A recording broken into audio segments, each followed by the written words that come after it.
So let us now turn to, and I know this is hard in a webinar, let's ask Haidee, you've been monitoring the chat box. What questions might there have been from the audience that we can address at this point? Well, I have been capturing them. I'm glad we had enough time to get to it. Steve wanted to know, during the first video, we saw a teacher sharing student scores, and he wanted to know, is there an issue with sharing the student scores in front of other students? This is Diana, and let me respond to that. And I did type in a response to Steve, so that I was the Diana right under there, which is to ask everyone, what would be the work that you would need to do in your setting that would prepare students to participate in the discussion about their growth, their progress, their target learning goals, and where they are? What would be the steps that you would want to take to prepare students to be able to be part of that conversation? This question comes up quite a bit because we're all reticent about putting student information out there, and yes, we want to protect student privacy. But there's also this growth mindset that we want to build in our schools, where we begin to build an understanding that we're all someplace and we're all moving up. We're all here and we're learning what it takes to move and advance ourselves, and beginning early to engage students in that conversation so they are part of it and part of the design, rather than feeling like things are just happening to them. So in your own setting, what would be the things that you would want to start to do as you begin to build that culture? And then knowing that in some places where, depending on what your context is and perhaps other things that have happened, in the recent past that people are very sensitive about, what are the ways that you could engage students in their progress without making their scores noticeable and public in that type of situation, if in your context you felt we can't get there yet. It's going to take more development work before we can get there. I hope that to help.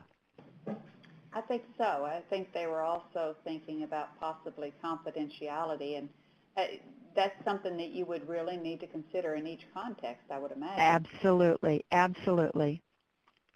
And then Sarah wanted to know, would you have any suggestions on how to financially support a data system that would support the teacher's views in real time?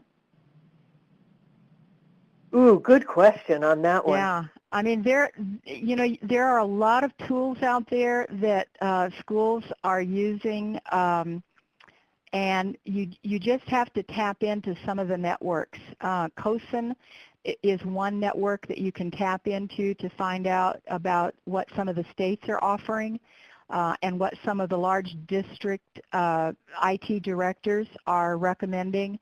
But there are, it's too long we can't do the list here, but there are programs out there, and many of them now that are smartphone enabled or iPad or whatever your pad is, so that as you're observing students, you can capture what you're hearing them say. You can make notations really quickly while you're in the classroom about the amount of engagement that students are spending with something. So there are ways to do that and be able to then have that data readily available. And let me just add to that, and depending on what state you're located, a state like Arizona is at the cutting edge right now. It's a huge effort from the Department of Education to build a data system in which there will be dashboards with real-time data in the hands of every educator, small or large district across the state, or even down to the smallest, the charter schools.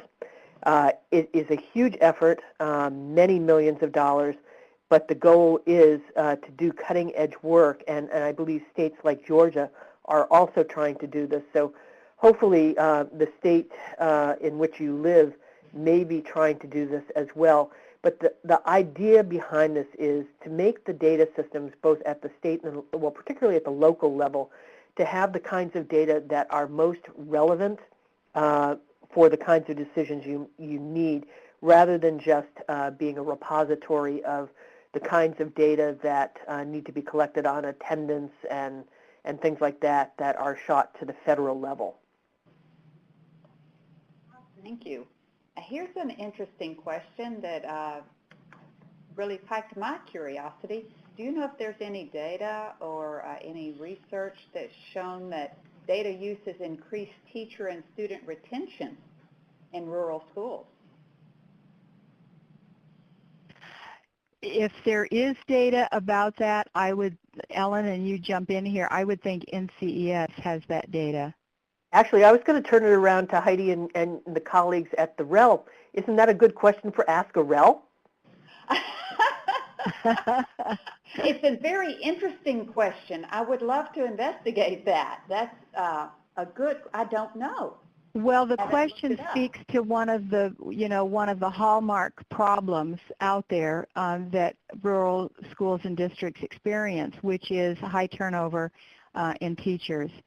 And what this speaks to for me, and I do know that I don't know that there is data out there that says that in a culture where evidence is being used, where teachers are using their data and that is impacting instruction positively, to know that that is having an impact on teacher retention, I don't know that data. So I want to be clear about that. But what this does speak to is the importance from the district level, the school board level, down to every single classroom, is that enculturation of the use of data, so that this is the way we roll, so that when there is turnover, it's always been a system of distributed leadership, so that teacher leaders are always being raised up and supported, so that principals are not the only person in the building responsible for making decisions, and that it's just a continuous culture of asking the hard questions and looking at the evidence, and that when new teachers are hired, if they can be, they're hired because they already demonstrate high levels of data use and an understanding about how to use it, are very competent. I have to believe that that has a positive impact on both student retention and teacher retention.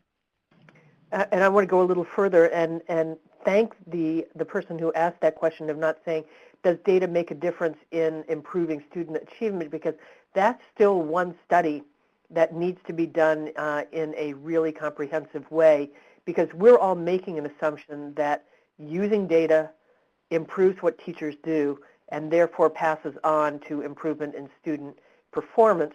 And that's a really difficult logic model, as both Diana and I know, to show positive results. There are a few studies out there with mixed results, but to be continued on the whole discussion about impact of using data on any sort of outcome. We're almost out of time, but I've got one more question. Is how could you use data to solicit honest conversation without seeming insensitive? Well, that is a learned process, and it's probably, one of the reasons why professional development to build capacity to use data well takes more time than most people are aware of, because we'll often be told, well, we're getting this data, we've got to do this, and we have a release time next month. Can you come and do a workshop? And it's just not quite that easy, because building that culture, beginning to build teachers' confidence in how to use the data, and beginning to build that trust across colleagues that they can be open, that they can be transparent, and that they can put the hard questions out there and know and trust that they and their colleagues together are going to figure out the answers. That takes time, and it's why we've invested 15 years of work in developing tools and processes to help teachers get to that point. But the PD isn't alone in doing it. It does take strong support from an administrator who's going to be right there backing teachers, supporting them, participating with them, using the data themselves in the decision-making process. But it can be learned. One of the most common comments that's made whenever we're planning to work in a district. An administration person will say, well, we don't need to do any of that upfront work on collaboration because we collaborate all the time. And then when you get there and you've cut back on, what you're going to engage them in based on this, you find out they're very good about talking about potlucks or book fairs or field trips or sharing lesson plans and things. But when it comes to sitting down and asking the hard questions about who's getting it and who isn't, and being quite open in discussing all the factors that might be a contributing factor to success or to learning gaps, teachers have no common language for even discussing the learning standards that they're talking about. So that takes time and it takes support.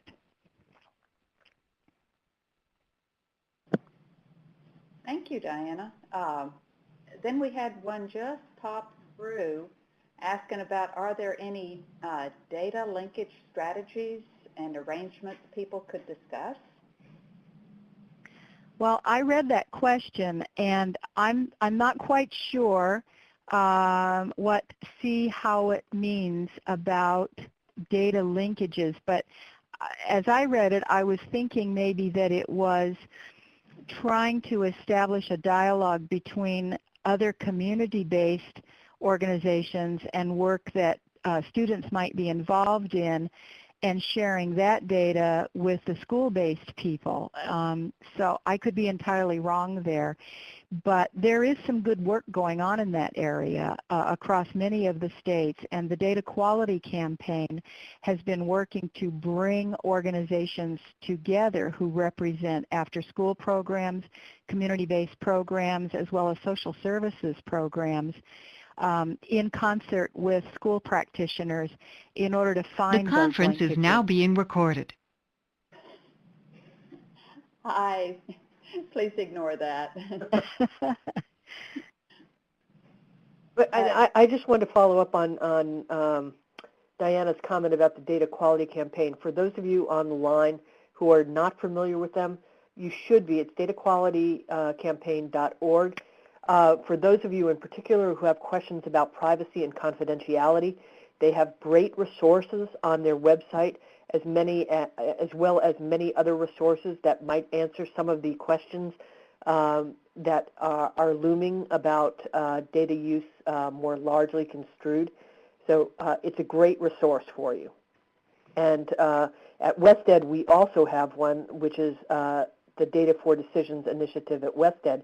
So that is also a possibility for resources, as well as the information that TERC's Using Data website has as well. So there are many places that you can look, and going forward, if there are questions, Diana and I are very willing to try and address them or put you in touch with people that might be better experts in about your particular questions.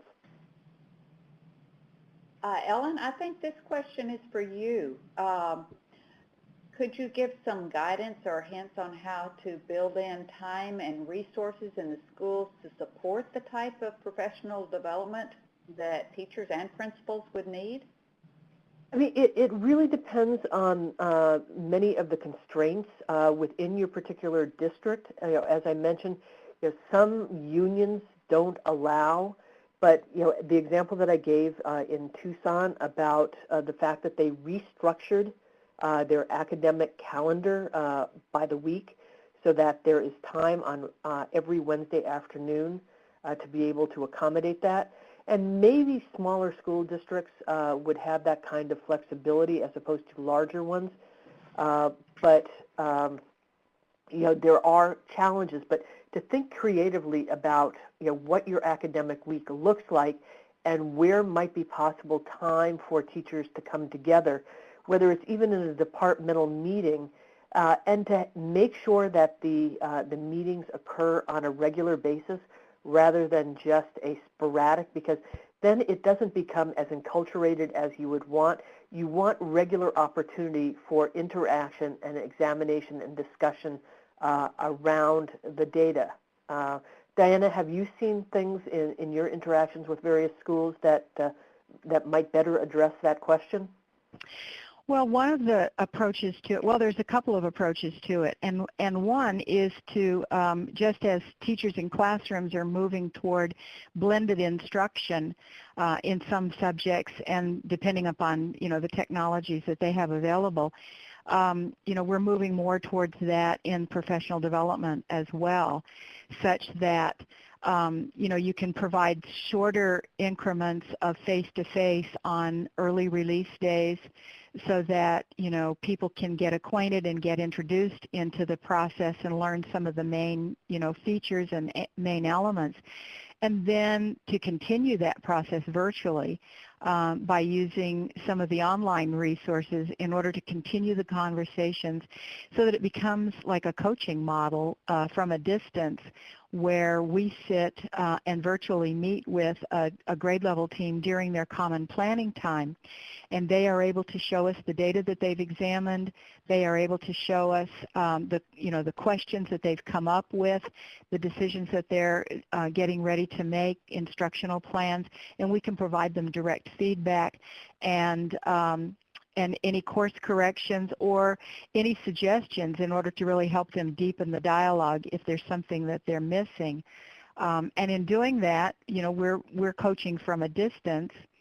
One of the other models is that in building where you are there face-to-face as a coach and you're working with teacher leaders and with administrators during the day to model for them as they're going through their normal processes, such that no one is having to be released if you're in a district where that's been a sensitive issue. There are other ways to do things, and it calls for all of us just getting creative and beginning to build that support for the ideas, lay the strategy out and what the steps are going to need to be to move us toward where we need to be. And we had one more question that was submitted before the webinar started is, could you give some hints on how to develop the teacher's buy-in on this process? That is another one of those pieces of the work that takes time. And that's where the vision and the modeling of the leader in the building and other leaders in the building, other support staff, are critical to that, because by and large, teachers are feeling so compressed in terms of what they've got to do for their students and then meeting all of the other demands that oftentimes when they hear, oh, now we've got to start looking at data, they view it as one more thing. And it's important from the beginning to help them understand this is not one more thing. This is how we're going to begin to do the things that we're already doing. We're just going to use the evidence to help us get there better. And then to begin to support teachers in those first decisions, giving them time to make those decisions, decide what instructional changes they're going to make, supporting them in making those changes with whatever resources they need, and then asking them to share with you the impact that it's having. And as they begin to see that impact, they turn around. They very often begin to get it, and they sometimes, the fiercest, the teachers that were the fiercest in opposing any use of data become your strongest advocates. Thank you so much. This was very informative, and I really appreciated you taking time to answer all of the questions that came in before the webinar and during the webinar. So Diana, Ellen, y'all are awesome. We appreciate you, and we look forward to hearing from you more. Well, thank you so much, everyone. Thank you. So we please invite everyone. Thank you to our participants and our presenters. The webpage with our stakeholder feedback survey should be open on your screen. So please, we really encourage you to take a few moments to fill this out. It's very helpful for us in planning for our future and reviewing your thoughts about the webinar. We'll leave this open for a few minutes, and thank you so much for joining us today. We'll see you on our next webinar.